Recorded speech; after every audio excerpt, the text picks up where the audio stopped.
Hello អ្នកទាំងអស់គ្នាបាត់មុខមួយរយៈឥឡូវខ្ញុំត្រឡប់មកវិញហើយនេះខ្ញុំសកម្មភាពខ្ញុំកំពុងទិញទូរទស្សន៍ថ្មី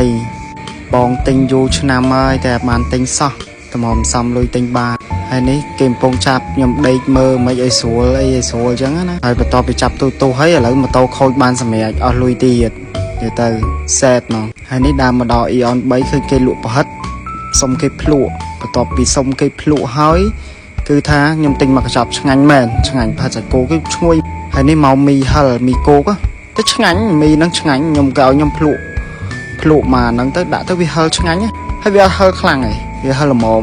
វាទៅមានជាតិហ្មងបើ compare វាជាមួយមីការ៉េម្យ៉ាងម្នាក់រសជាតិវាបន្ទាប់ពីភ្លក់ដាក់មួយចានហើយដូចរឿងឆ្អែតទីជាប់ចិត្ត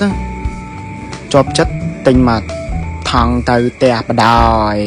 ហើយដើរមកមុខទៀតឃើញគេដាក់នេះទៀតសុំគេភ្លក់ទៀតអានេះគេហៅទឹកប៉មហើយនិយាយស្អីខ្លះហើយនៅគូតរឹងខ្ញុំអ្នកថតឲ្យហើយសុំគេភ្លក់ហើយឆ្ងាញ់ដែរតាមានអីតែគាត់ថាវារៀងផ្អែមបន្តិចតែខ្ញុំ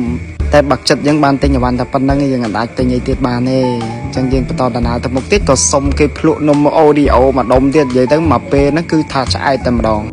តែនំនេះវាមានពីររសជាតិនៅខាងក្នុងហ្នឹងបាយបាយ